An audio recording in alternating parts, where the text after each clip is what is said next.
Ibinenta ang dangal para sa anak, ngunit basura ang tingin ng manugang.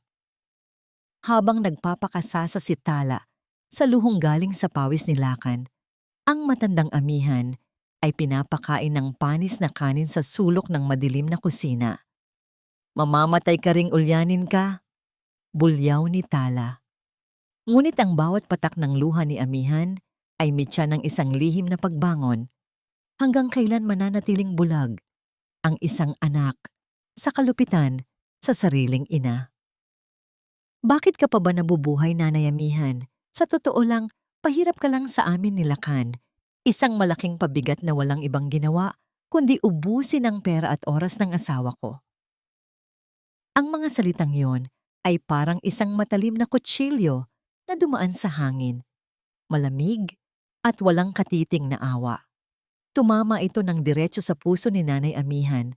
Mas masakit pa kaysa sa anumang pisikal na sugat na natamo niya sa buong buhay niya. Sa sandaling iyon, ang kanyang mga kamay na nanginginig ay mahigpit na nakahawak sa isang mamahaling sapatos na katatapos lang niyang pakintabin.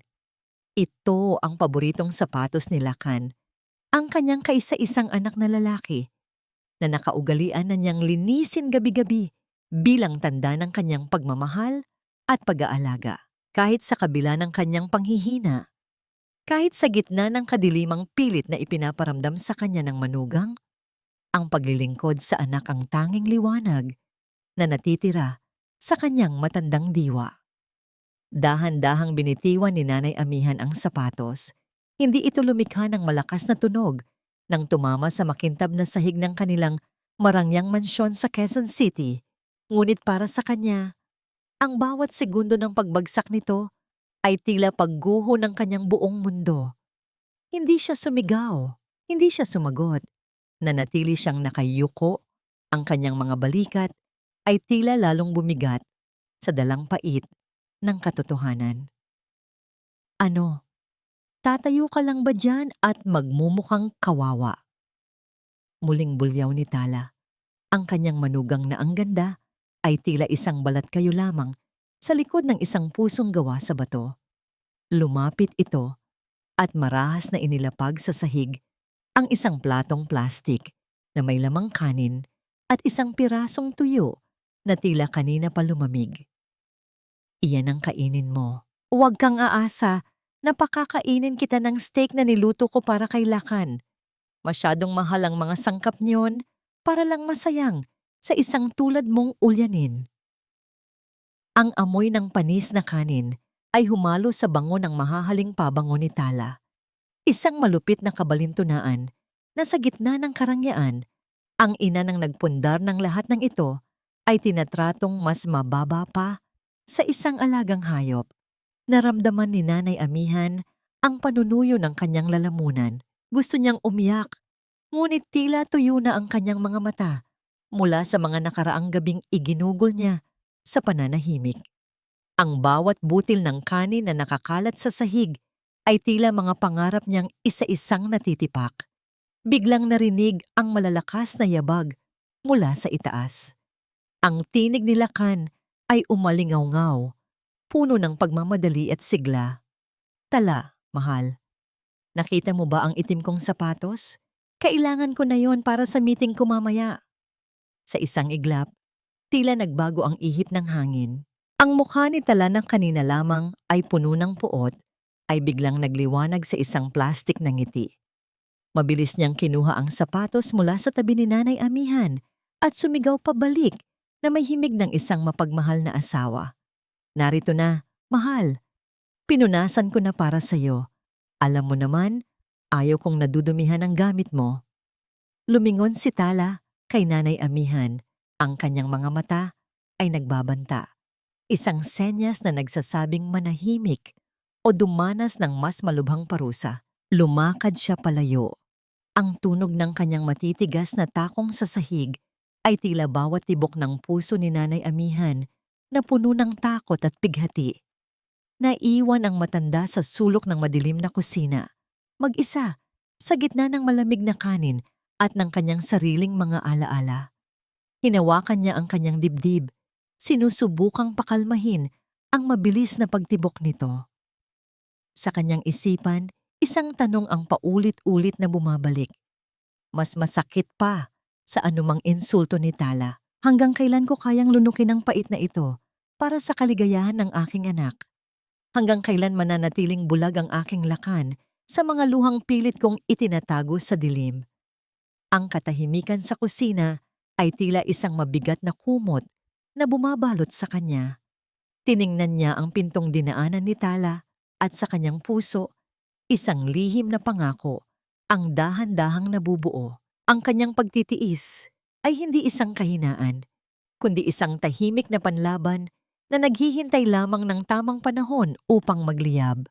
Ngunit sa ngayon, ang tanging nagagawa niya ay ang damhin ang bawat pintig ng kanyang hapdi, habang ang anino ng kanyang nakaraan ay tila unti-unting nilalamon ng kawalan ng katiyakan ng kanyang kinabukasan.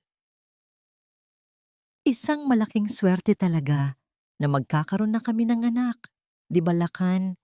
Ito na ang magbubuklod sa pamilya natin, ang magpapatunay na karapat-dapat ako sa lahat ng biyayang tinatamasa natin ngayon.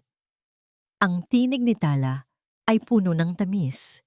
Tila pulot na dumadaloy sa pandinig ni Lakan habang nakahilig ang kanyang ulo sa balikat ng asawa. Ngunit para kay Nanay Amihan na nakatayo sa labas ng bahagyang nakabukas na pinto ng kanilang silid, ang mga salitang yon ay parang lason na unti-unting pumapatay sa kanyang pag-asa. May hawak siyang isang maliit na lampin, isang lumang piraso ng tela na maingat niyang tinahi sa ilalim ng malamig na liwanag ng buwan kagabi. Ito ang kanyang munting regalo para sa magiging apo, isang simbolo ng kanyang pananabik at pagmamahal na kahit kailan ay hindi niya maipakita ng hayagan. Nanginig ang mga daliri ng matanda nang marinig niya ang mahinang tawa ni Tala, isang tawang puno ng panunuya na siya lang ang nakakaalam ng tunay na kahulugan. Dahan-dahang umatras si Nanay Amihan patungo sa banyo sa dulo ng pasilyo upang itapon ang basura, isang gawaing ipiniliti sa kanya ni Tala upang mas lalo siyang magmukhang utusan. Ngunit sa pagbukas niya ng basurahan, tila tumigil ang pag-inog ng kanyang mundo. Doon, sa ibabaw ng mga itinapong tissue, ay nakita niya ang ilang piraso ng napkin na may bahid ng dugo. Isang bagay na hindi dapat naroon kung totoong nagdadalantaw ang kanyang manugang. Ang pagtuklas na ito ay tila isang malakas na hampas sa kanyang dibdib. Ang bawat hibla ng kanyang puso ay napigtas sa sakit ng katotohanan. Ang magiging apo na inaasahan niyang magiging tulay ng kapatawaran ay isa lamang palang malupit na kasinungalingan. Naramdaman ni Nanay Amihan ang panlalambot ng kanyang mga tuhod. Ang lampin na hawak niya ay dahan-dahang nalaglag, tila isang pangarap na nawalan ng saysay at nahulog sa maruming sahig. Ano ang ginagawa mo rito, matandang ulyanin? Ang malamig na boses ni Tala ay nanggaling sa kanyang likuran. Hindi napansin ni Nanay Amihan ang pagdating nito. Mabilis na isinara ni Tala ang pinto ng banyo at marahas na hinablot ang braso ng matanda. Ang kanyang mga kuko ay bumaon sa manipis na balat ni Nanay Amihan, ngunit tila manhid na ang matanda sa pisikal na sakit. Nakita mo? Di ba? Nakita mo ang ebidensya ng regla ko? Bulong ni Tala. Ang kanyang mga mata ay nanlilisik sa galit at takot na mabisto. Huwag kang magkakamaling magsalita kay Lakan. Isang salita mo lang, sisiguraduhin kong sa kalsada ka na mamamatay. At para sigurado akong hindi ka makakapagdaldal. Inilabas ni Tala ang isang maliit na puting tableta. Ito ang gamot na sinasabi niyang bitamina para sa ulyanin na biyanan. Ngunit sa katotohanan ay isang matapang na pampatulog upang manatiling tuliro at walang lakas si Nanay Amihan. Inumin mo ito. Ngayon din. Wala nang nagawa ang matanda, kundi tanggapin ang tableta. Ngunit sa sandaling tumalikod si Tala upang kumuha ng tubig, mabilis na itinago ni Nanay Amihan ang gamot sa ilalim ng kanyang dila. Nang maibigay ang tubig, uminom siya ng malalim. Tila nilulunok ang lahat ng kanyang hinanakit. Pagkaalis ni Tala, dahan-dahang lumakad ang matanda patungo sa beranda kung saan naroon ang isang malaking paso ng mga puting orkidya, ang mga halamang paborito ni Lakan na siya mismo ang nag-aalaga sa loob ng maraming taon. Doon, sa ilalim ng malalapad na dahon, ay dahan-dahan niyang iniluwa ang tableta. Isang butil ng luha ang pumatak sa talulot ng bulaklak. Ang bawat pagtitiis niya ay tila isang dusa na walang katapusan. Ngunit sa gitna ng kanyang panghihina, isang matibay na desisyon ang nabuo sa kanyang isipan. Hindi siya maaring manahimik habang ang kanyang anak ay unti-unting nilalamon ng isang mapanirang kasinungalingan. Pabalik na sana siya sa kanyang silid nang biglang bumukas ang pinto at lumabas si Lakan. Nakita niya ang kanyang ina na may hawak na isang papel na kanina lang ay kinuha niya sa basurahan. Ang pekeng resulta ng laboratorio na ginamit ni Tala upang patunayan ang kanyang pagbubuntis. "Nay, ano ang ginagawa niyo sa papel na yan?" tanong ni Lakan. Ang kanyang tinig ay puno ng pagtataka at unti-unting pagdududa. Nanigas si Nanay Amihan. Ang kanyang puso ay tila isang tambol na nagkakarera sa loob ng kanyang dibdib. Sa isang panig ay ang banta ni Tala at sa kabilang panig ay ang pagkakataong imulat ang mga mata ng kanyang anak. Nakatingin si Lakan sa papel pagkatapos ay sa nanginginig na mga kamay ng kanyang ina. Sapat na ba ang lakas ng isang piping saksi upang gibain ang isang matatag na tore ng kasinungalingan? O ang hawak niyang katotohanan ang magiging mitya ng kanyang tuluyang pagkawala sa buhay ng kanyang kaisa-isang anak? "Akin na iyan, Nanay Amihan. Hindi ba't sinabi ko na sa inyo na bawal ninyong pakialaman ang mga gamit ko?" Ang tinig ni Tala ay parang hagupit ng latigo na bumasag sa tensyon sa pagitan ni Lakan at Nanay Amihan. Mabilis ang kanyang paglapit, ang bawat hakbang ay puno ng awtoridad at pagbabanta. Bago pa man makapagsalita si Nanay Amihan, marahas nang kinuha ni Tala ang papel mula sa kanyang nanginginig na mga kamay. Ang mukha ni Tala ay puno ng pekeng pag-aalala habang bumabaling siya kay Lakan na tila isang asawang nagtitiis sa isang mahirap na sitwasyon. "Pasensya na, mahal. Alam mo naman si nanay, dumarami na ang mga pagkakataong nagiging malilimutin siya at kung ano-anong dinadampot na basura sa kung saan-saan. Baka akala niya ay mahalagang dokumento ito," sabi ni Tala habang hinahaplos ang braso ni Lakan. Ang kanyang haplos ay tila isang pampakalma, ngunit para kay Nanay Amihan, ito ay isang lason na patuloy na bumubulag sa kanyang anak. Naramdaman ni Nanay Amihan ang paninikip ng kanyang dibdib. Ang bawat salita ni Tala ay parang mga tinik na pilit ibinabaon sa kanyang lalamunan. Pinipigilan siyang isigaw ang katotohanan. Tumingin siya kay Lakan, naghahanap ng kahit maliit na bahid ng pagkilala o pagtitiwala. Ngunit ang nakita niya lamang ay ang pagod at awa sa mga mata ng kanyang anak. Ang katahimikan ni Nanay Amihan ay hindi dahil sa kawalan ng malay, kundi dahil sa bigat ng sakit na makitang mas pinaniniwalaan ng kanyang anak ang isang huwad na anghel kaysa sa sarili nitong ina. Ayos lang, Tala. Marahil ay kailangan na nga natin siyang bigyan ng mas matapang na bitamina para hindi na siya masyadong maguluhan. Malungkot na sagot ni Lakan bago ito pumasok muli sa silid. Naiwang muli si Nanay Amihan sa labas, habang ang anino ni Tala ay tila isang dambuhala na lumalamon sa kanyang pagkatao. Pinabalik siya ni Tala sa likurang bahagi ng bahay upang maglinis ng mga paso sa hardin. Isang paraan upang ilayo siya sa paningin ni Lakan. Sa ilalim ng nagbabagang sikat ng araw sa Manila, habang ang pawis ay humahalo sa kanyang mga luha, isang matandang lalaki ang tahimik na nagmamasid mula sa sulok ng hardin. Si Santi, ang hardinero na matagal nang naninilbihan sa pamilya, ay nakasaksi sa lahat. Nakita niya ang bawat pag-insulto at bawat pagpapahirap na ginagawa ni Tala. Ang kanyang puso ay matagal nang kumukulo sa galit. Ngunit bilang isang hamak na manggagawa, wala siyang lakas upang lumaban ng harapan. Dahan-dahan siyang lumapit kay Nanay Amihan nang masiguro niyang nakapasok na si Tala sa loob ng bahay. Inabot ni Santi ang isang maliit na supot ng hopya na nakatago sa kanyang bulsa. Nay Amihan, kainin niyo ho muna ito. Alam ko ho ang ginagawa niya sa inyo. Huwag ho kayong mag-alala.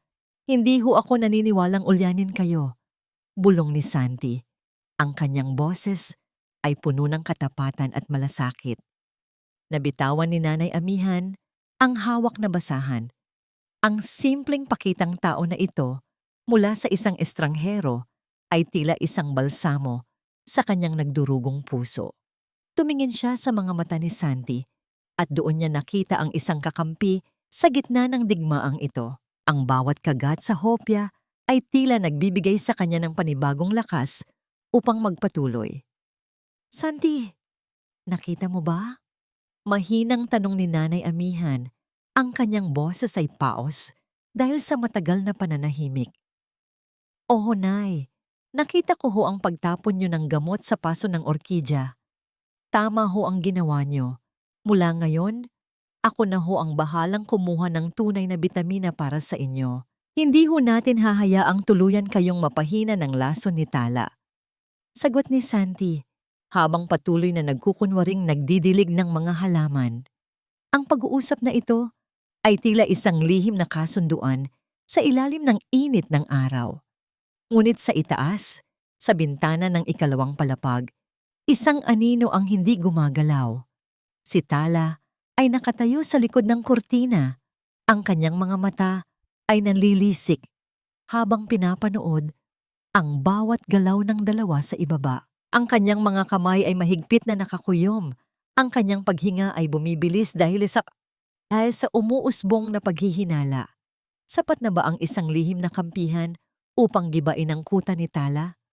O ang munting liwanag na ito ay magiging mitya lamang ng isang mas malubhang panganib para kay Nanay Amihan at sa tanging taong naniwala sa kanya?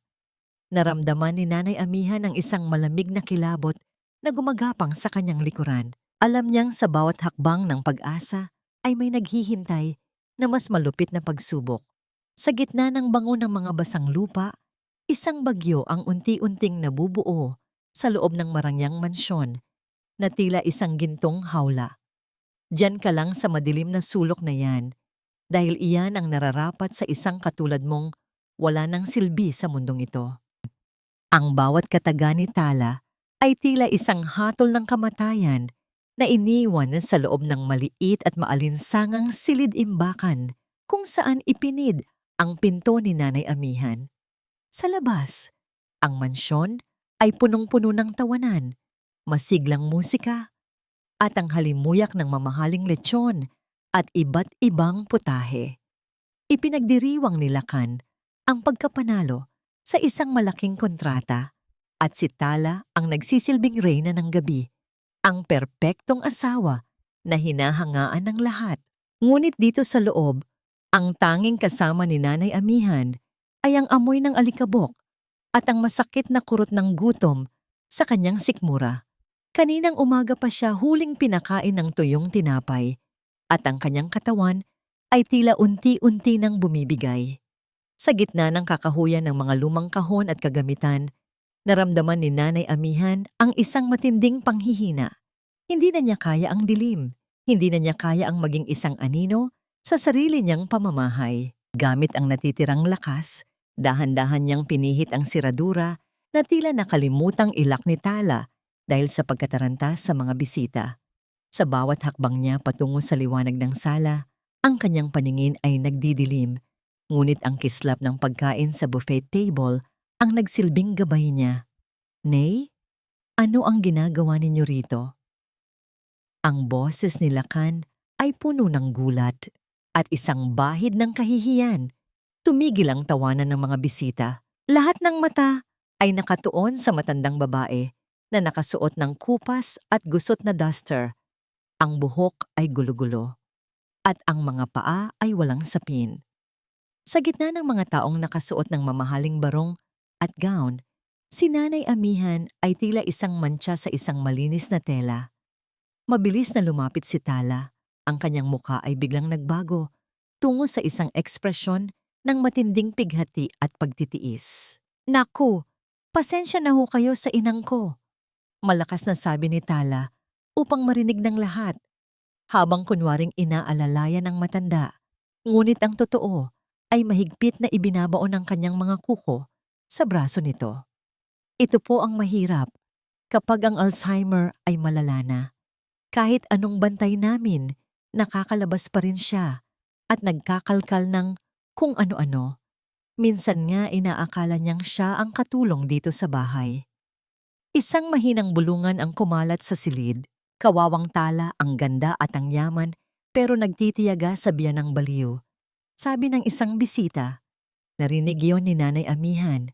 Ang bawat salita ay parang isang sampal na yumanig sa kanyang pagkatao. Tumingin siya kay Lakan, umaasang makikita ang kamay na hahawi sa mga kasinungalingan. Ngunit nakita niya ang kanyang anak na umiwas ng tingin. Ang mga balikat ay nakayuko sa bigat ng kahihiyang nadarama para sa sariling ina. Ang sakit na nadarama ni Nanay Amihan ay hindi na nanggagaling sa gutom, kundi sa habag para sa kanyang anak. Lakan, hindi ako baliw. Nagugutom lang ako, anak. Ang mahinang bulong niya na tila nilamon lamang ng ingay ng aircon. Halika na ho, Nay. Doon na tayo sa loob para hindi kayo nakakaabala sa mga bisita ni Lakan. Patuloy ni Tala, ang kanyang boses ay malambing sa pandinig ng iba, ngunit puno ng kamandag para sa matanda. Inakay niya si Nanay Amihan patungo sa gilid ng swimming pool upang dumaan sa likurang pinto. Nang makalayo na sila sa paningin ng mga tao, ang lambing sa mukha ni Tala ay biglang napalitan ng isang demonyong nangiti. Ang galing mong gumawa ng eksena. Matanda ka. Gusto mong mapahiya ako? Gusto mong sirain ang gabi ni Lakan? Tala, maawa ka. Wala akong ginagawang masama. Ang tanging nasambit ng matanda habang pilit na kumakawala sa mahigpit na hawak ng manugang. Maawa? Alam mo ba kung gaano kadumi ang tingin nila sa akin dahil sa'yo? Sa isang mabilis at marahas na pagtulak, nawalan ng balanse si Nanay Amihan. Ang kanyang mga paa ay madulas na humulog sa gilid ng pool. Ang malamig na tubig ay biglang bumalot sa kanyang buong katawan, isang biglaang pagsakop na nagpatigil sa kanyang paghinga. Ang bigat ng kanyang basang damit ay tila mga kadenang humihila sa kanya pababa sa kailaliman ng asul na tubig. Sa ibabaw, nakita niya ang anino ni Tala na nakatayo lamang, walang balak tumulong, at ang tanging mababanaag ay ang kislap ng tagumpay sa mga mata nito habang pinapanood ang matanda na unti-unting lumulubog. Sa gitna ng bula at dilim, sa ilalim ng tubig, isang anino ang mabilis na lumundag mula sa kabilang dako. Ngunit ang paningin ni Nanay Amihan ay unti-unti nang naglalaho patungo sa kawalan. Hindi ka lang pala ulyanin, tanga ka rin. Muntik mo na kaming mapahiya sa lahat. Ang mga salitang ito ay ibinubulong ni Tala habang marahas na ipinupunas ang isang magaspang na tuwalya sa nangangatog na katawan ni Nanay Amihan. Walang ibang tao sa silid-labahan, tanging ang tunog lamang ng pagtulo ng tubig mula sa basang duster ng matanda ang naririnig. Si Santi ang bumuhat sa kanya mula sa pool, ngunit mabilis siyang inagaw ni Tala upang asikasuhin, na ang totoo ay upang pigilan siyang makapagsalita kay Lakan. Ang bawat kuskos ng tuwalya sa balat ni Nanay Amihan ay tila isang pagpaparusa, puno ng puot at pagkamuhi. Sa labas ng pinto, narinig ang pagpihit ng siradura. Pumasok si Lakan. Ang kanyang mukha ay bakas ng pag-aalala at pagkalito. Tala, kumusta si Nanay? Bakit ba siya nahulog?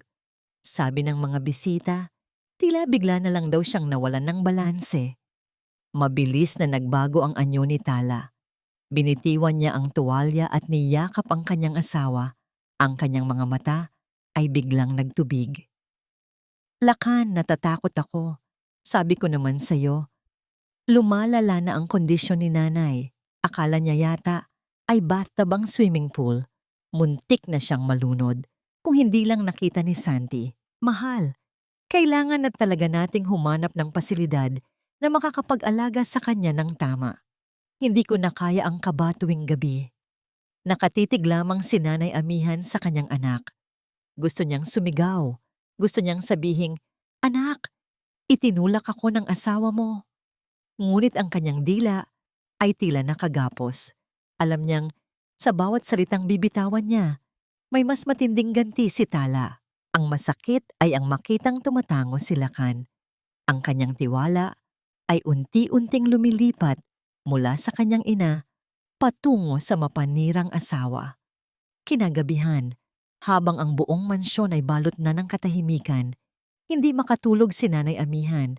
Ang lamig ng tubig sa pool ay tila nanunuot pa rin sa kanyang mga buto. Dahan-dahan siyang bumangon at lumapit sa pintuan ng kanyang silid. Nakarinig siya ng mahinang boses mula sa veranda. Ang tinig ni Tala.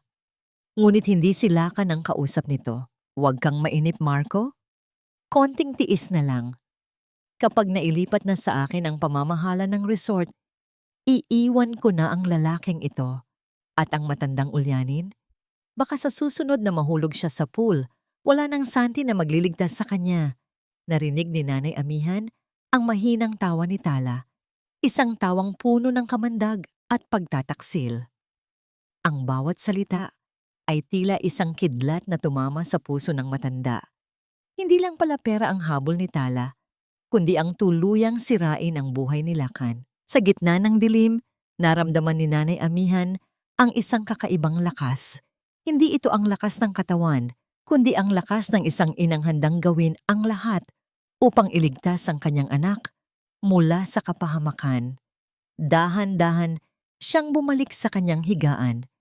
Mula sa ilalim ng kanyang manipis na kutsyon, inilabas niya ang isang lumang kwaderno, ang kanyang lihim na talaarawan.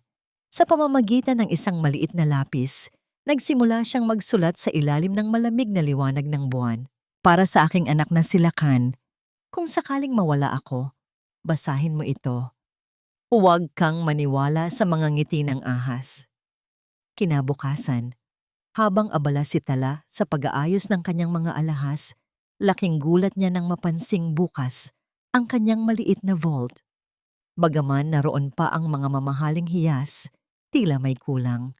Isang malaking halaga ng cash na nakalaan sana para sa kanyang pakikipagkita kay Marco ang nawawala. Mabilis siyang lumabas at hinarap ang matanda na kasalukuyang nagwawalis sa hardin. "Nasaan ang pera, matanda? Alam kong ikaw ang kumuha. Huwag kang magkunwaring ulyanin ngayon." Sigaw ni Tala habang marahas na niyuyugyog ang mga balikat ni Nanay Amihan. Ngunit si Nanay Amihan ay nanatiling tahimik. Ang kanyang mga mata ay blangko. Sa malayo, nakita niya si Santi na tumango ng bahagya. Ang pera ay nasa ligtas na kamay na. Isang pondo para sa isang lihim na investigasyon na hindi inaasahan ni Tala. Anong nangyayari rito? Ang boses ni Lakan ay muling umalingaw-ngaw. Nakita niya ang kanyang asawa na tila isang halimaw na sumusugod sa kanyang ina. Sa unang pagkakataon, may isang maliit na butil ng pagdududa ang sumibol sa isipan ni Lakan habang tinitignan ang galit na mukha ni Tala. Sapat na ba ang nawawalang pera upang mabuksan ang mga mata ni Lakan o gagamitin muli ni Tala ang kanyang galing sa pagsisinungaling upang baligtarin ang sitwasyon at tuluyang iligpit ang matandang hadlang sa kanyang mga plano? Napatigil si Tala. Ang kanyang hininga ay malalim at ang kanyang mga mata ay naghahanap ng paraan upang makalusot.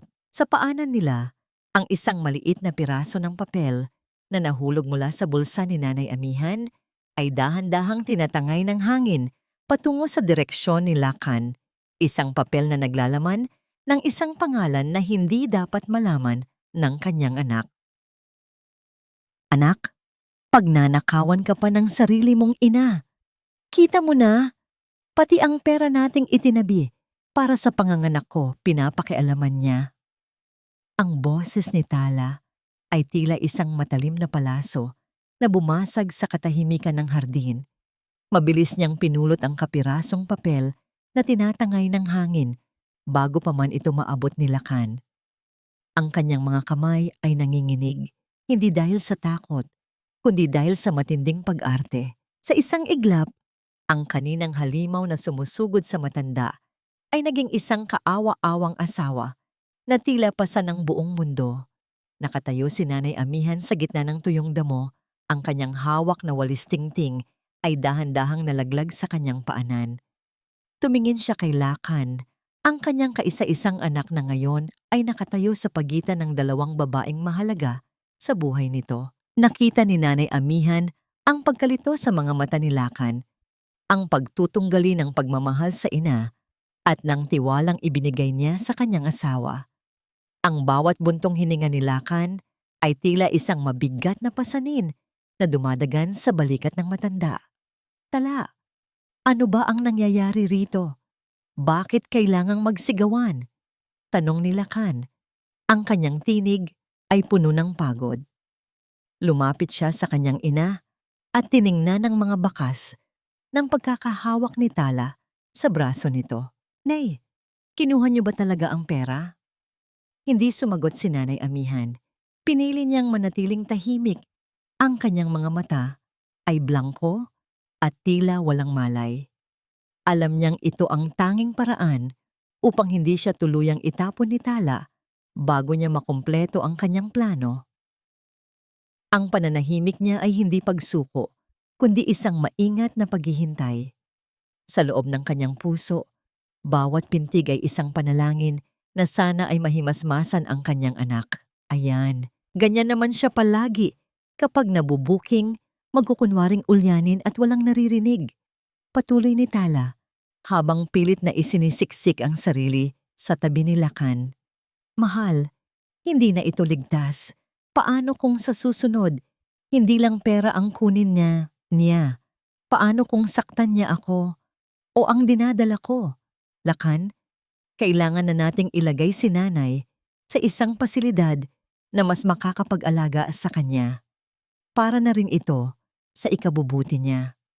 Naramdaman ni Nanay Amihan ang panlalamig ng kanyang mga daliri. Ang pasilidad na tinutukoy ni Tala ay isang madilim na kulungan kung saan tuluyan siyang malalayo sa kanyang anak. Tiningnan niya ang kanyang mga paso ng orkidya sa malayo kung saan alam niyang nakatago ang tunay na ebidensya ng kataksilan ni Tala. Kinagabihan, habang mahimbing ang tulog ng buong mansyon, dahan-dahang pumasok si Lakan sa silid ng kanyang ina. Nakita niyang natutulog ang matanda. Ang mukha nito ay puno ng mga kulubot na tila mga mapa ng lahat ng sakripisyong ginawa nito para sa kanya. Naupo si Lakan sa tabi ng kama at dahan-dahang hinawakan ang kamay ng ina. Ang kamay na iyon, na dati ay malambot na humahaplos sa kanyang noo noong bata pa siya, ay ngayon ay magaspang at puno ng ugat dahil sa hirap. Nay, patawarin niyo ako kung ganito ang buhay niyo ngayon. Mahinang bulong ni Lakan habang ang isang butil ng luha ay pumatak sa kanyang pisngi. Gusto ko lang namang maging maayos ang lahat. Hindi alam ni Lakan na gising si Nanay Amihan. Dinadamdam ng matanda ang bawat haplos ng kanyang anak. Ang init ng kamay nito na tila isang pamilyar na tahanan. Gusto niyang bumangon at yakapin ang kanyang anak. Sabihing, Lakan, narito pa si nanay. Hindi ako baliw. Ngunit kailangan niyang magtiis. Ang bawat patak ng luha ni Lakan ay nagpapatibay sa kanyang loob na tapusin ang laban na ito. Samantala, sa kabilang dako ng lungsod, si Santi ay palihim na nakikipagkita sa isang dating tauhan sa laboratorio kung saan nanggaling ang peking ultrasound ni Tala. Sa ilalim ng malamig na ilaw ng isang maliit na kainan, iniabot sa kanya ang isang dokumento, ang tunay na record na nagpapatunay na ang lahat ay isang malaking palabas lamang. Ngunit bago pa man makabalik si Santi sa mansyon, isang itim na sasakyan ang humarang sa kanyang daan. Dalawang lalaking nakasuot ng bonnet ang mabilis na bumaba. Walang salitang binitawan. Tanging ang tunog ng kalabog ng pinto ng sasakyan at ang mabilis na pag-alis nito ang naiwan sa madilim na eskinita. Kinabukasan, maagang nagising ang mansyon sa isang hindi inaasahang balita. Iniharap ni Tala kay Lakan ang isang makapal na folder. "Mahal, heto na ang medical certification mula sa kaibigan kong doktor." Sabi niya, mapanganib na ang kondisyon ni nanay. Kailangan na siyang dalhin sa sanatoryo. Ngayong araw na ito, nanigas ang buong katawan ni Nanay Amihan habang nakikinig mula sa kusina. Ang kanyang huling kakampi ay nawala at ang hatol sa kanyang kalayaan ay nakalatag na sa hapagkainan. Sapat na ba ang pekeng sertipikong ito upang tuluyang mawala si Nanay Amihan sa buhay ni Lakan? O may isang himalang mangyayari bago pa man maisara ang mga pintuan ng sanatoryo sa kanyang likuran? Ang paningin ni Nanay Amihan ay nakatuon sa pintuan, naghihintay sa pagdating ni Santi, ngunit tanging ang nakakabinging katahimikan ng umaga ang sumasagot sa kanyang kaba. "Handa na ang iyong bagong bahay, Nanay Amihan. Isang malamig na silid kung saan walang makakarinig sa iyong mga kata-katang kwento." Ang boses ni Tala ay tila isang malupit na bulong ng kamatayan habang marahas niyang isinisilid ang iilang pirasong damit ni Nanay Amihan sa isang itim na plastic bag. Wala siyang pakialam kung may mapunit o malaglag. Para sa kanya, ang mga gamit na ito ay basura, gaya ng tingin niya sa matandang nagmamay-ari nito. Sa labas ng silid, naririnig ang mabibigat na yabag ng mga lalaking galing sa sanatoryo, handa nang kunin ang pabigat sa marangyang mansyon na yon. Nakatayo si Nanay Amihan sa sulok. Ang kanyang mga kamay ay mahigpit na nakakuyom sa kanyang dibdib. Sa loob ng kanyang palad ay nararamdaman niya ang tigas ng isang maliit na pouch.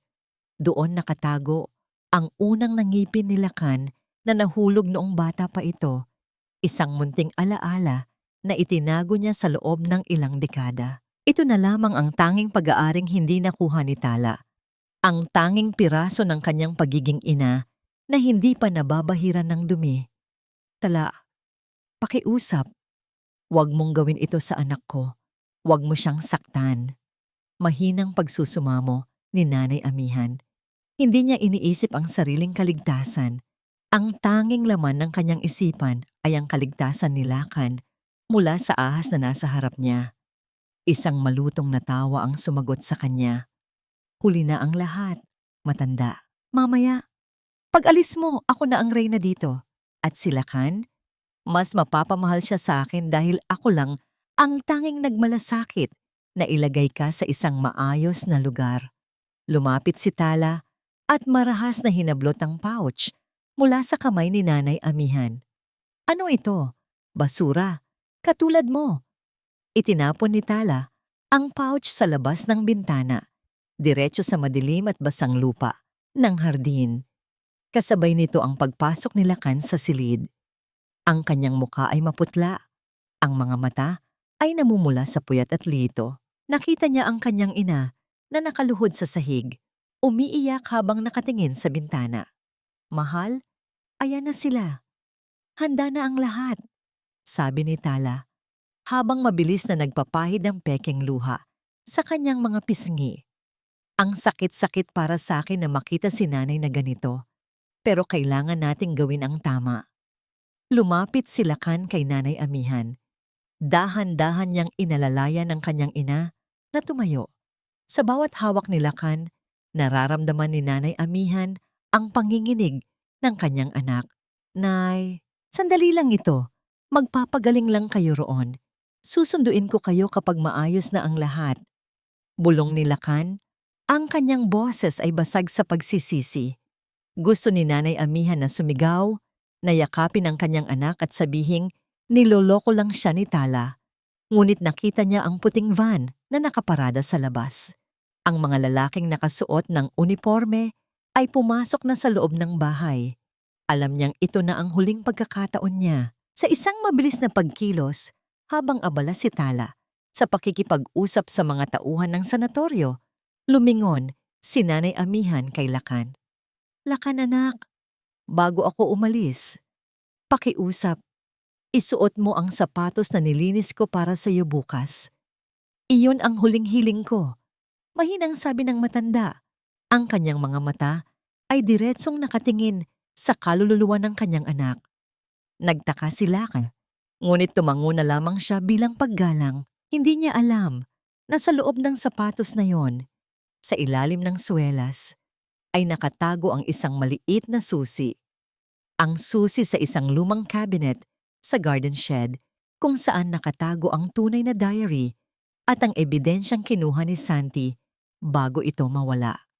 Habang hinihila si Nanay Amihan palabas ng silid, isang matinding sigaw ang umaling-awngaw mula sa labas ng mansyon.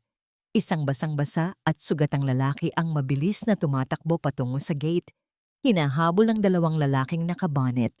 Si Santi! Nakatakas siya mula sa kanyang mga dumakip. Lakan! Ang asawa mo. Huwag mong hayaang makaalis si Nanay Amihan. Sigaw ni Santi bago siya muling maabutan ng mga lalaki at itumba sa lupa. Nanigas si Lakan sa kanyang kinatatayuan.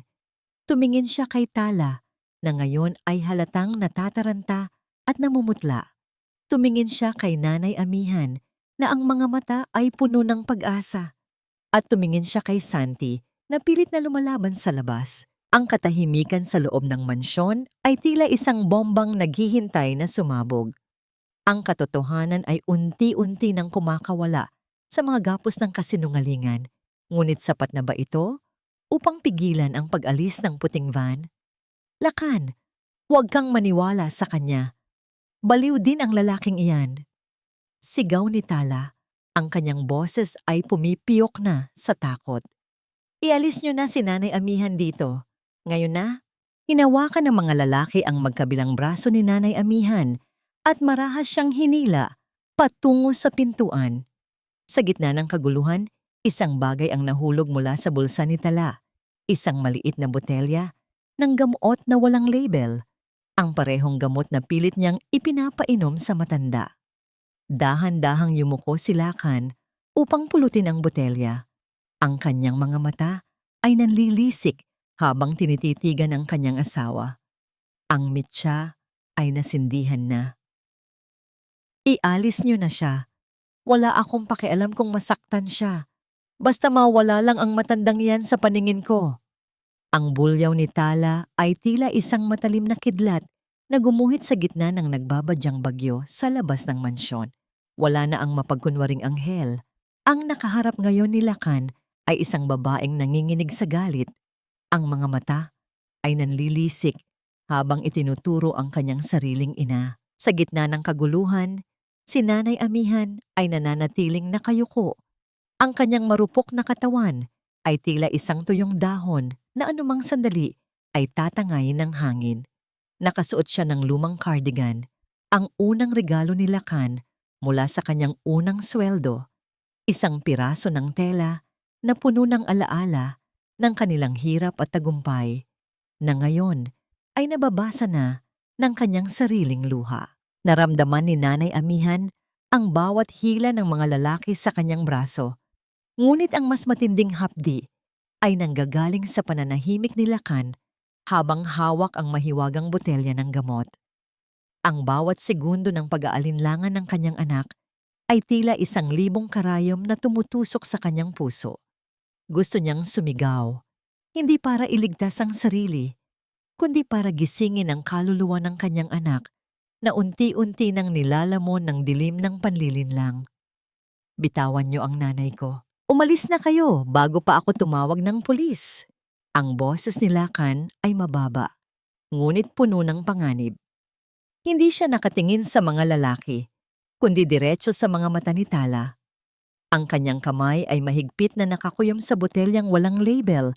Ang kanyang mga kuko ay bumabaon na sa kanyang sariling palad. Nang makaalis ang mga tauhan ng sanatoryo, ang mansyon ay binalot ng isang nakakabinging katahimikan. Ngunit sa labas, ang dagundong ng kulog ay tila isang babala ng paparating na katapusan. Dinala ni Lakan ang kanyang ina sa silid nito at maingat na inihiga.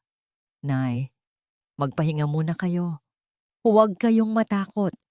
Hindi ko hahayaang ilayo kayo rito, bulong niya bago lumabas at ikinulong ang sarili sa kanyang opisina upang hanapin ang sapatos na binanggit ng ina. Sa loob ng madilim na silid ni Nanay Amihan, ang hangin ay tila nagiging mas mabigat. Hindi siya natutulog, nakatingin lamang siya sa kisame, nakikinig sa bawat yabag sa labas. Alam niyang hindi susuko si Tala. Alam niyang ang isang sugatang ahas ay mas lalong nagiging mapanganib. Dahan-dahang bumukas ang pinto. Hindi ito silakan. Ang amoy ng mamahaling pabango ni Tala ay humalo sa amoy ng alikabok sa silid. Lumapit ang manugang sa gilid ng kama. Ang kanyang muka ay hindi na maaninag sa dilim. Ngunit ang kislap ng kanyang mga mata ay puno ng determinasyon na tapusin ang lahat ng ito. Masyado kang matigas, Nanay Amihan. Kung sana ay umalis ka na lang ng tahimik, hindi na sana hahantong sa ganito. Bulong ni Tala. Ang kanyang tinig ay tila isang kumpas ng kamatayan. Ayaw kong mawala ang lahat ng pinaghirapan ko dahil lang sa isang ulyaning katulad mo. Kung hindi ka makuha sa santong dasalan, kukunin kita sa santong paspasan. Kinuha ni Tala ang malambot na unan sa tabi ni Nanay Amihan, isang unan na dapat sana ay nagbibigay ng pahinga, ngunit ngayon ay magiging instrumento ng isang malupit na krimen. Marahas niyang idiniin ang unan sa mukha ng matanda. Naramdaman ni Nanay Amihan ang biglaang pagkawala ng hangin. Ang bawat pintig ng kanyang puso ay tila isang sigaw na walang tinig. Ang kanyang mga kamay ay pilit na kumakapit sa braso ni Tala, hindi para lumaban, kundi para sa huling pagkakataon ay madama ang init ng buhay. Sa gitna ng kanyang pakikipagbuno sa kamatayan, ang tanging iniisip ni Nanay Amihan ay ang mukha ni Lakan. Anak, maging malaya ka na. Ang huling hibla ng kanyang malay bago ang lahat ay maging itim. Ngunit sa kabilang dako ng bahay, isang malakas na tunog ng pagbagsak ang umalingaw-ngaw. Nahanap ni Lakan ang sapatos. Nahanap niya ang susi at sa loob ng cabinet sa garden shed, nabuksan niya ang katotohanang mas masakit pa sa kamatayan. Ang diary ni Nanay Amihan, ang mga record ng pagnanakaw ni Tala, at ang katotohanang ang dinadala ng kanyang asawa ay hindi kanya. Mabilis na tumakbo si Lakan patungo sa silid ng kanyang ina. Pagbukas ng pinto, ang bumungad sa kanya ay ang pinakamalupit na eksena sa kanyang buhay. Ang kanyang asawa, ang babaeng pinagkatiwalaan niya, ay kasalukuyang pinapatay ang taong nagbigay sa kanya ng buhay. Tala. Ang sigaw ni Lakan ay tila isang dagundong na yumanig sa buong mansyon. Nabitiwan ni Tala ang unan. Ang kanyang mukha ay puno ng lagim nang makita ang asawa. Si Nanay Amihan ay nananatiling hindi gumagalaw sa ibabaw ng kama. Ang kanyang mukha ay maputla at ang kanyang mga mata ay bahagyang nakabukas, ngunit walang anumang kislap ng buhay. Luhang dumadaloy, lumapit si Lakan sa kanyang ina. Hinawakan niya ang malamig na pisngi nito habang ang kanyang buong pagkatao ay gumuho sa bigat ng pagsisisi. Nay, Nay, gisising. Patawarin niyo ako. Sapat na ba ang pagdating ni Lakan upang maibalik ang hininga ng kanyang ina? O ang huling sakripisyo ni Nanay Amihan ay ang ibigay ang kanyang buhay upang tuluyang mabuksan ang mga mata ng kanyang anak? Sa labas, ang ulan ay nagsimulang pumatak ng malakas, tila nakikiramay sa isang pusong pira-piraso na sa gitna ng katotohanang huli na ang lahat. Pinatay mo ang kaisa-isang taong tunay na nagmahal sa akin, Tala. Sa harap mismo ng mga mata ko, tinangka mong kinitil ang buhay ng aking ina. Ang tinig ni Lakan ay hindi isang pasigaw na galit, kundi isang gumaralgal at basag na bulong na mas masakit pa sa anumang hiyaw. Nakatayo siya sa pintuan. Ang kanyang mga kamay ay nangangatog. Habang hawak ang lumang diary ni Nanay Amihan at ang maliit na susi na nahanap niya sa loob ng sapatos. Ang bawat pahina ng kwadernong yon na binasa niya ng mabilisan sa opisina ay tila mga patak ng asido na tumunaw sa kanyang puso. Ang katotohanan ay narito na, hubad, madugo, at hindi na maitatago pa. Mabibilis na binitiwan ni Tala ang unan, ang kanyang mukha ay namumutla, at ang kanyang mga mata ay ligasgas sa takot. Lakan, mali ang iniisip mo. Hindi ko siya pinapatay. Nakita ko lang na tila nahihirapan siyang huminga, kaya sinubukan kong ayusin ang unan niya. Ang kanyang boses ay pumipiyok, pilit na humahanap ng butas sa isang pader na tuluyan ng gumuho. Maniniwala ka ba sa isang ulyanin? Sa mga katakatang isinulat niya sa lumang papel na yan. Hindi siya pinakinggan ni Lakan. Nilampasan niya ang kanyang asawa na tila isa itong hangin at mabilis na lumapit sa kanyang ina. Binuhat niya ang walang malay na katawan ni Nanay Amihan. Ang ulo ng matanda ay nakasandig sa kanyang dibdib. Nay, gumising kayo. Pakiusap. Huwag niyo akong iwan sa gitna ng lahat ng ito. Pagsusumamo ni Lakan habang ang kanyang mga luha ay pumapatak sa maputlang pisngi ng ina. Naramdaman niya ang isang napakahinang pintig sa leeg ng matanda. Isang munting liwanag sa gitna ng kadiliman. Buhay pa siya. Sa labas, ang tunog ng sirena ng pulis at ambulansya ay unti-unting lumalakas. Hinahawi ang katahimikan ng gabi. Si Santi, sa kabila ng kanyang mga sugat, ay nagawa pang tumawag ng saklolo bago tuluyang mawalan ng malay sa gate. Nang pumasok ang mga awtoridad, tila isang pelikulang nagwakas ang lahat para kay Tala. Wala na ang kanyang ganda, wala na ang kanyang kapangyarihan. Habang pinapantay ang kanyang mga kamay para sa posas, tumingin siya kay Lakan nang may huling subok ng panlilinlang. Lakan, isipin mo ang anak natin. Isipin mo ang sanggol na dinadala ko. Tumayo si Lakan. Ang kanyang mga mata ay puno ng pait at matinding pagkasuklam. Inihagis niya sa paanan ni Tala ang tunay na record mula sa ospital, ang ebidensyang nakuha ni Santi. Anong anak, Tala? Ang anak na kailanman ay hindi nag-exist? O ang anak ng lalaking tinatawagan mo gabi-gabi habang ako ay nagpapakapagod para sa kinabukasan nating dalawa? Ang katahimikan ni Tala ay naging isang kumpirmasyon ng lahat ng kanyang kasalanan. Habang hinihila siya palabas ng mansyong dati ay itinuring niyang kaharian. Ang tanging naiwan ay ang anino ng isang babaeng nilamon ng sarili niyang kasakiman. Dinala si Nanay Amihan sa ospital. Sa loob ng intensive care unit, ang tanging naririnig ay ang mahinang tunog ng mga kagamitang medikal na sumusukat sa bawat hininga ng matanda. Naupo si Lakan sa tabi ng kama, hindi binibitawan ng kamay ng ina. Binuksan niya muli ang diary sa huling pahina, kung saan ang mga titik ay tila mas ronrulyal kaysa sa mga nauna. Lakan, anak ko, huwag kang magagalit sa sarili mo. Kung sakaling hindi ko na kayang sabihin ito sa iyo ng harapan, tandaan mong ang bawat sakripisyo ko ay dahil mahal kita. Ang pamilya ay hindi nasusukat sa ginto, kundi sa tibay ng pagmamahalan sa gitna ng unos. Napahagulgol si Lakan. Ang kanyang ulo ay nakasubsob sa kamay ng ina. Ang bawat salita ay tila isang haplos na humihingi ng tawad sa lahat ng kanyang pagkukulang. Ang kanyang tagumpay sa negosyo, ang kanyang yaman, at ang kanyang pangalan ay tila nawalan ng halaga sa harap ng isang inang nagtiis ng lahat para sa kanya.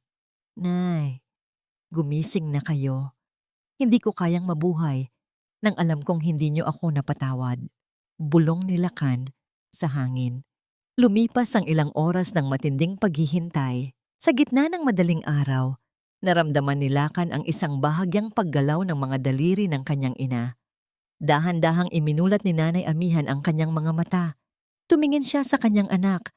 Ang kanyang paningin ay malabo pa, ngunit ang pagkilala sa kanyang puso ay malinaw na malinaw. Ngunit sa halip na nangiti, ang bumitaw sa mga labi ni Nanay Amihan ay isang mahinang tanong na nagpayanig muli sa mundo ni Lakan. Sino ka? Nasaan ang anak kong si Lakan? Ang pinsala ng unan at ang kakulangan ng hangin ay tila nag-iwan ng isang malalim na sugat hindi lamang sa katawan, kundi pati na rin sa memorya ng matanda.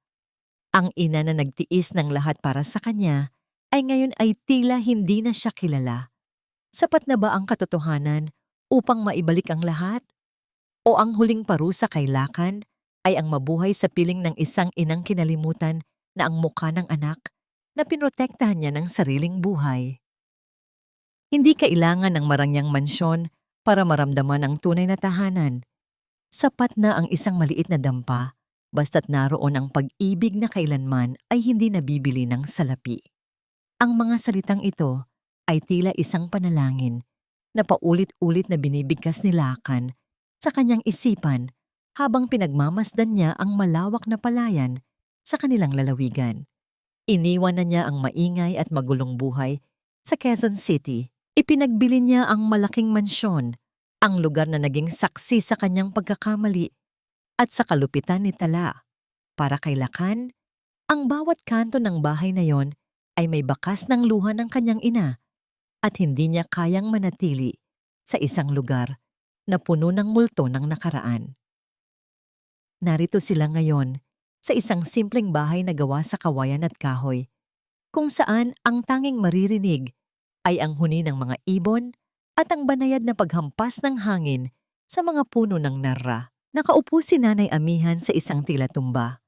Ang kanyang mga mata ay nakatuon sa papalubog na araw.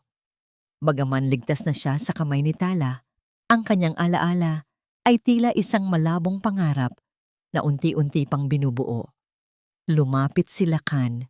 May hawak na isang mangkok ng mainit na lugaw na siya mismo ang nagluto. Lumuhod siya sa paanan ng kanyang ina, isang posisyong dati ay hindi niya magagawa dahil sa kanyang labis na pagmamalaki sa sariling tagumpay. Nay, kain na ho kayo. Nilagyan ko ito ng maraming luya, katulad ng laging ginagawa niyo sa akin noong maliit pa ako at may lagnat. Malambing na sabi ni Lakan, ang kanyang boses ay puno ng pagmamahal. Tumingin sa kanya si Nanay Amihan. Walang bakas ng takot sa kanyang mga mata. Ngunit wala ring diretsong pagkilala. Gayunpaman, dahan-dahan niyang itinaas ang kanyang nanginginig na kamay at hinaplos ang pisngi ni Lakan. Salamat, mabait na bata. Naalala ko, mayroon akong anak na kasing kisig mo. Nasaan na kaya siya? Ang bawat salita ng ina ay tila isang kutsilyo na humihiwa sa puso ni Lakan. Ngunit pinili niyang ngumiti sa gitna ng hapdi. Narito lang ho siya, Nay. Hindi na siya aalis sa tabi niyo. Hinding-hindi na. Sa bawat subo ng pagkain na ibinibigay ni Lakan sa kanyang ina, tila binubura niya ang lahat ng pagkakataong hinayaan niyang magutom ito sa ilalim ng pamamahala ni Tala. Ang bawat pag-aalaga niya ay isang paraan ng pagsisisi, isang tahimik na paghingi ng tawad na alam niyang baka hindi na kailanman marinig ng ina sa paraang nauunawaan nito.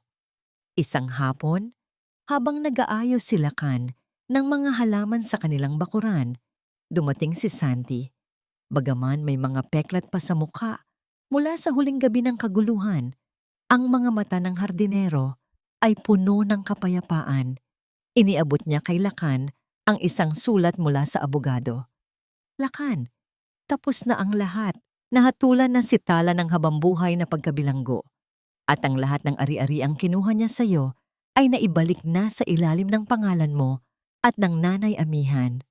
Tumango si Lakan, ngunit hindi niya binuksan ang sobre. Salamat, Santi. Pero para sa akin, ang pinakamahalagang kayamanan ko ay ang pagkakataong makasama ang nanay sa mga huling yugto ng buhay niya. Ang pera ay dumarating at nawawala, pero ang pagkakataong maging mabuting anak, iyon ang hindi ko na pwedeng palampasin pa. Habang nag-uusap ang dalawa, biglang tumayo si Nanay Amihan mula sa kanyang upuan. Lumakad siya patungo sa isang lumang kabinet at inilabas ang isang maliit na kahon. Dahan-dahan niya itong binuksan at kinuha ang isang kupas na litrato. Ang litrato ni Lakan noong araw ng kanyang graduation sa kolehiyo. Tinitigan ni Nanay Amihan ang larawan. Pagkatapos ay tumingin siya kay Lakan na noon ay kasalukuyang nagpupunas ng pawis sa ilalim ng sikat ng araw. Isang maliit na kislap ng liwanag ang lumitaw sa kanyang mga mata. Isang kislap na matagal nang hinintay ni Lakan. Lakan, mahinang tawag ng matanda. Ang kanyang boses ay hindi na ang boses ng isang estranghero, kundi ang tinig ng inang nagluwal sa kanya. Anak ko, napakagwapo mo talaga sa suot mong toga. Nabitawan ni Lakan ang hawak niyang pandilig. Ang kanyang puso ay tila tumigil sa pagtibok bago muling nagkarera sa tuwa. Mabilis siyang tumakbo patungo sa kanyang ina at niyakap ito ng mahigpit. Nay, Nay, naaalala niyo na ako. Ako ito, ang anak niyo.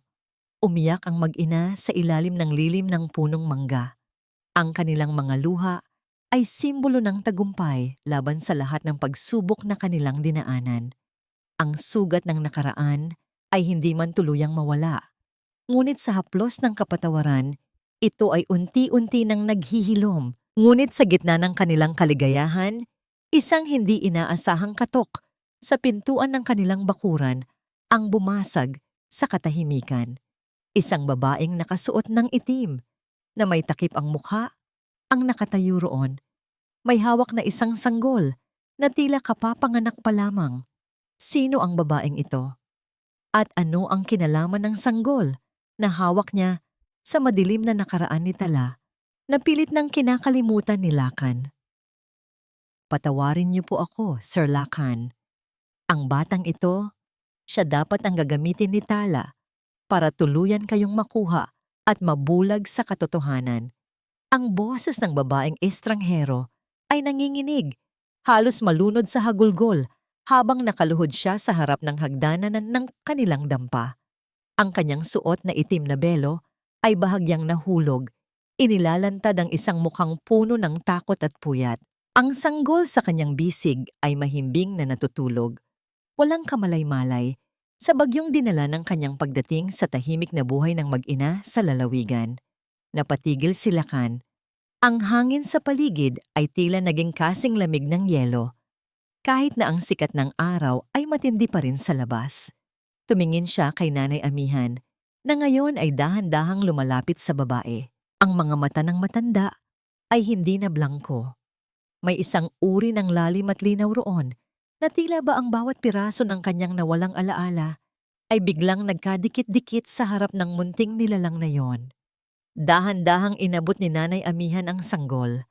Ang kanyang mga kamay na dati ay pinapahirapan ni Tala ay ngayon ay puno ng lambing habang kinakarga ang bata. Elena, nakatakas ka rin sa wakas. Ang mahinang bulong ni Nanay Amihan na nagpayanig sa buong pagkatao ni Lakan. Nay, kilala niyo siya? Anong ibig sabihin nito? Tanong ni Lakan. Ang kanyang tinig ay puno ng kalituhan at umuusbong na kaba. Si Elena, ang babaeng may hawak ng sanggol, ay nagsimulang magkuwento sa gitna ng kanyang mga luha. Siya ay isa sa mga biktima ng kasamaan ni Tala sa Maynila, isang mahirap na ina na binalak bilhan ng sanggol ni Tala upang ipasa bilang tunay na anak ni Lakan ang pera na ninakaw ni Nanay Amihan mula sa vault ni Tala na ipinadala niya sa pamamagitan ni Santi ay hindi lamang para sa investigasyon. Iyon ang perang ibinigay ni Nanay Amihan kay Elena upang makapagtago ito, upang hindi makuha ni Tala ang bata, at upang mailigtas ang sanggol mula sa isang buhay na puno ng kasinungalingan. Nalaman ho ni Nanay Amihan ang balak ni Tala noong narinig niyang kausap ang lalaking si Marco. Patuloy ni Elena habang nakatingin kay Lakan. Imbes na sarili niya ang iligtas, ako ang tinulungan niya. Sinabi niya sa akin na mas mahalaga ang buhay ng isang inosenteng bata kaysa sa kalayaan niya. Sir, ang nanay niyo ang nagligtas sa aming dalawa. Napaupo si Lakan sa sahig. Ang kanyang mga balikat ay nayayanig sa tindi ng emosyong nararamdaman. Ang lahat ng hirap, ang lahat ng pagtitiis na ginawa ng kanyang ina, ang pagkain ng panis na kanin, ang pananahimik sa gitna ng mga sampal at insulto ay hindi lamang para sa kanya. Ginawa ito ni Nanay Amihan para protektahan ang dangal ng kanilang pamilya at ang buhay ng isang estrangherong bata. Ang kanyang ina ay hindi lamang isang biktima, siya ay isang bayani sa paraang kailanman ay hindi inakala ni Lakan. Lumingon si Lakan kay Nanay Amihan na ngayon ay mahinang kumakanta ng isang pamilyar na hele habang duyan ang sanggol sa kanyang mga bisig. Ang kanyang boses ay paos, ngunit ang tono ay puno ng kapayapaan. Bituin, bituin, anak ko'y hihimbing, ang awit na laging kinakanta ni Nanay Amihan kay Lakan nung bata pa ito. Sa sandaling iyon, ang huling pader sa alaala ni Nanay Amihan ay tuluyan ng gumuho. Tumingin siya kay Lakan at ngumiti ng buong linaw. Lakan, anak ko, huwag ka nang umiyak. Tapos na ang gabi. Maliwanag na ang umaga. Niyakap ni Lakan ang kanyang ina at ang sanggol, ang kanyang mga luha ay dumadaloy nang walang tigil. Sa maliit na dampang iyon, sa gitna ng palayan, naramdaman nila ang tunay na kalayaan. Ang puot ay napalitan ng habag at ang kasinungalingan ay tuluyan ng natunaw sa init ng katotohanan. Ngunit habang nagaganap ang madamdaming tagpong ito, isang sasakyan ng Koreo ang huminto sa tapat ng kanilang bakuran. Isang sulat na may tatak ng bilangguan ang iniabot kay Lakan. Ang pangalan sa likod ng sobre ay malinaw na nakasulat. Tala, ano ang huling mensahe ng babaeng sumira sa kanilang buhay? At handa na ba silang harapin ang huling anino ng nakaraan upang tuluyang makamit ang katahimikang matagal na nilang hinahanap? Naramdaman ni Lakan ang bigat ng sobre sa kanyang kamay habang ang tawa ng sanggol sa bisig ni Nanay Amihan ay tila isang paalala na ang buhay ay laging may paraan upang bumangon mula sa abo ng pighati. Ang bawat titik sa sobre ay tila mga bakas ng isang madilim na kahapon na ayaw ng balikan, ngunit kailangang harapin upang tuluyang lumaya. Hawak ni Lakan ang sulat habang nakaupo sa tapat ng bintana. Ang selyo ng pambansang bilangguan ay tila isang malupit na paalala ng babaeng minsan niyang minahal, ngunit naging mitya ng halos pagkamatay ng kanyang ina.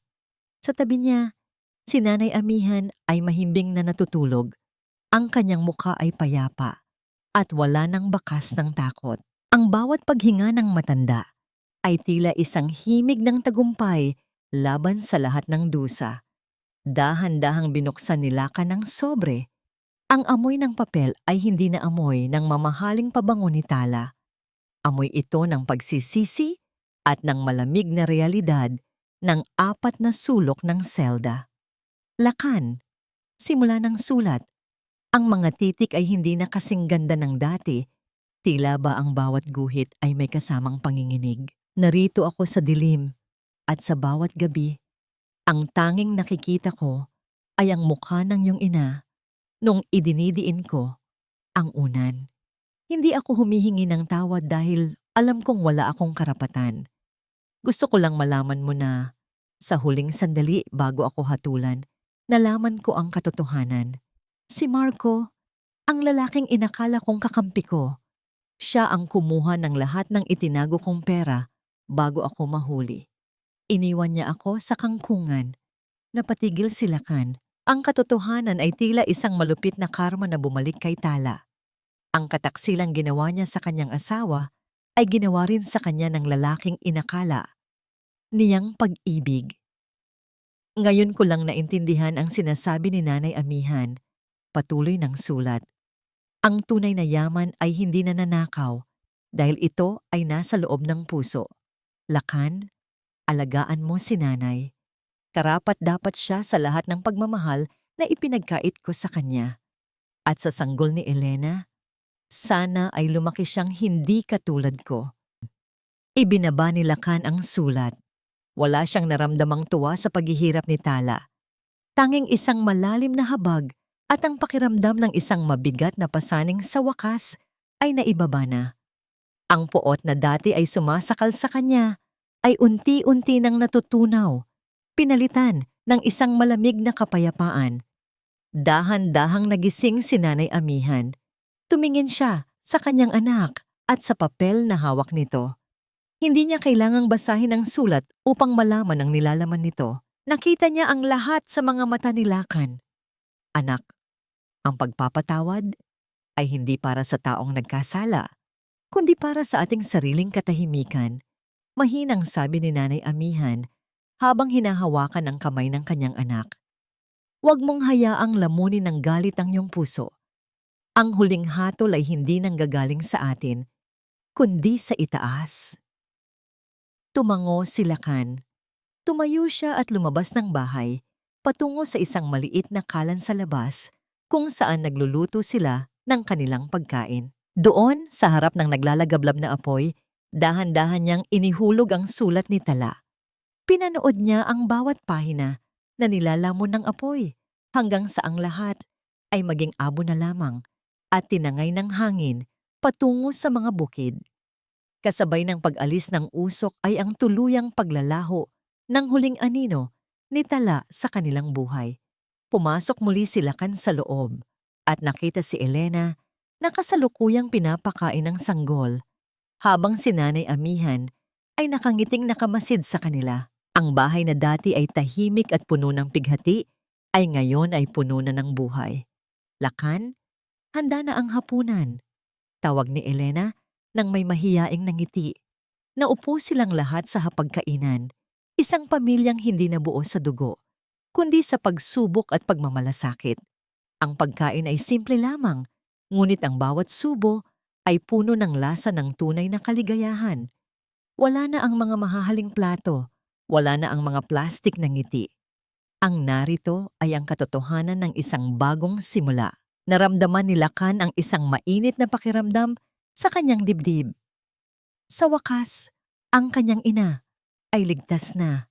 Sa wakas, siya ay naging anak na karapat-dapat sa sakripisyo ng isang ina. Ang bagyo ay lumipas na at ang bukang liwayway ay narito na upang manatili. Ang huling kabanata ng kanilang pighati ay tapos na at ang unang pahina ng kanilang bagong buhay ay nagsisimula na sa bawat tawa ng sanggol at sa bawat haplos ni Nanay Amihan sa kanyang anak. Lumipas ang mga panahon at ang bawat araw sa lalawigan ay tila isang dahan-dahang paghilom ng mga sugat na inakala nilang habambuhay na mananatiling sariwa. Ang kulay ginto ng dapit hapon ay yumayakap sa malawak na palayan, nagbibigay ng isang mainit na liwanag sa maliit ngunit masayang tahanan ni Lakan at Nanay Amihan. Wala na ang ingay ng mga sasakyan sa Maynila. Wala na ang lamig ng pader ng mansyong Quezon.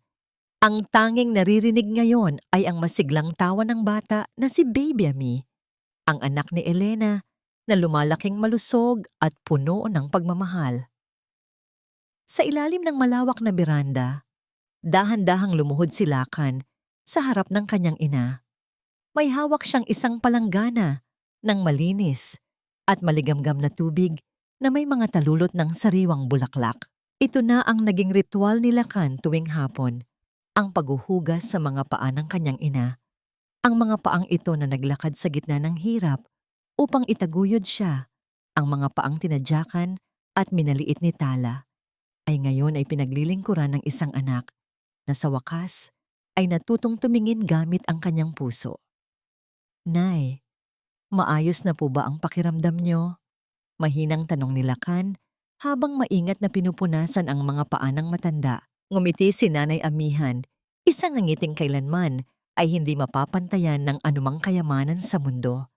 Ang kanyang mga mata ay malinaw na.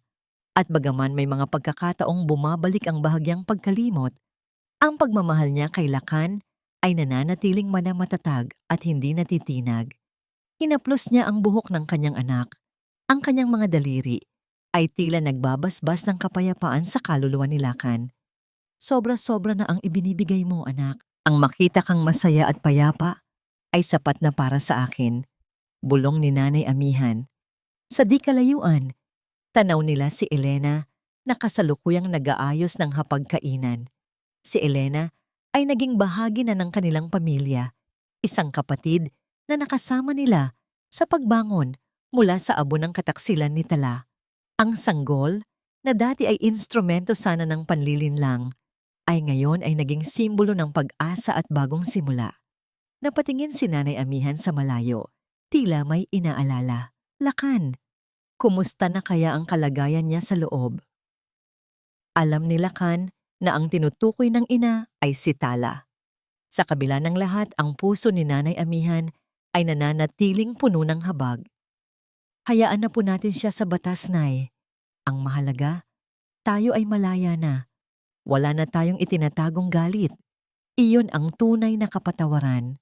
Tumango ang matanda. Alam nilang ang hustisya ay nakamit na, hindi lamang sa likod ng mga rehas ng bilangguan, kundi sa katahimikang tinatamasa nila ngayon. Ang bawat pahina ng madilim na nakaraan ay tuluyan ng naisara, at ang kanilang buhay ay isa ng bukas na aklat ng pag-asa. Dahan-dahang tumayo si Lakan at naupo sa tabi ng kanyang ina. Pinagmasdan nila ang dahan-dahang paglubog ng araw.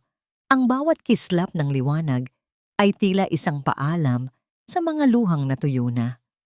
Sa sandaling iyon, ang tanging mahalaga ay ang init ng kamay na magkahawak, ang bawat paghinga na malaya sa takot, at ang pagmamahalang kailanman ay hindi matatalo ng kasakiman. Sa kanyang isipan, narinig ni Nanay Amihan ang sariling boses na nagmula sa kanyang mga isinulat sa diary. Ang pamilya ay hindi isang lugar para poroon ang kayamanan, kundi isang muog kung saan tayo ay nagbabantayan laban sa dilim ng mundo. Ang tunay na pag-ibig ay hindi sumusuko, hindi napapagod, at higit sa lahat, laging marunong magpatawad. Isang malalim na buntong hininga ng kaginhawaan ang pinakawalan ni Nanay Amihan habang isinasandal ang kanyang ulo sa balikat ni Lakan. Sa wakas, ang kanyang misyon bilang ina ay ganap na. Sa wakas, sila ay nakauwi na sa tunay na tahanan. Ang kwento ng kanilang pighati ay naging isang alamat ng katatagan. At sa bawat bukang liwayway na darating, baon nila ang aral na sa huli, ang katotohanan at pag-ibig ang laging magtatagumpay.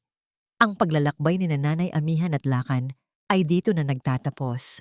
Sa ilalim ng langit na puno ng kapayapaan at pag-asang kailanman ay hindi nakikitil ng anumang unos.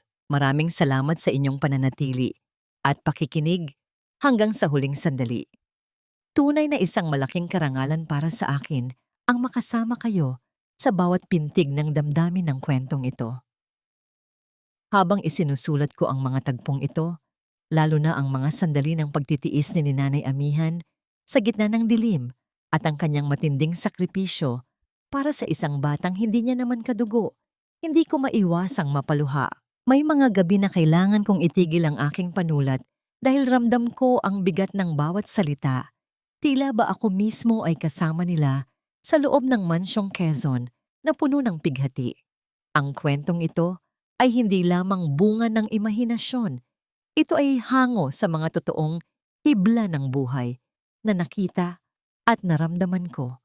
Mga inang patuloy na nagiging kalasag ng kanilang pamilya sa kabila ng sariling sugat at mga anak na sa wakas ay natututong lumingon sa kanilang pinagmulan. Ang bawat kabanata ay parang isang maliit na butil ng binhi na itinanim natin sa gitna ng ulan. Naranasan nating mabasa ng pait ng kataksilan, ngunit sa huli, nakita nating namukadkad ang bulaklak ng pag-asa at pagpapatawad. Ang pag-ibig ay parang isang maliit na apoy sa gitna ng malamig na gabi. Maaring manginig ito, ngunit hanggat may pusong handang mag-aruga, hindi ito kailanman mamamatay. Ngayon, sa pagtatapos ng ating kwento, nais kong mag-iwan ng isang tanong sa inyong mga puso. Kung ikaw ang nasa kalagayan ni Lakan, kaya mo rin bang buksan ang iyong puso para sa kapatawaran sa kabila ng lahat ng sakit na idinulot sa iyong mahal sa buhay? O para sa mga katulad ni Nanay Amihan, hanggang saan ang hangganan ng iyong sakripisyo para sa kaligayahan ng iyong pamilya? Sana ay nag-iwan ang kwentong ito ng isang maliit na liwanag at hilom sa inyong mga puso habang kayo ay abala sa inyong mga gawain sa araw-araw. Nais kong marinig ang inyong mga saloobin, kaya't huwag mag-atubiling iwan ang inyong mga komento. Ibahagi ang inyong mga kwento at kung aling bahagi ng buhay ni Nanay Amihan ang pinakanumitig sa inyong damdamin. I-like at ibahagi rin ang ating video upang mas marami pa tayong maabot na pusong nangangailangan ng paalala na may liwanag sa dulo ng bawat lagusan. Hanggang sa muli nating pagkikita sa susunod na paglalakbay ng ating mga puso at kaisipan, maraming salamat po at pagpalain kayo ng may kapal.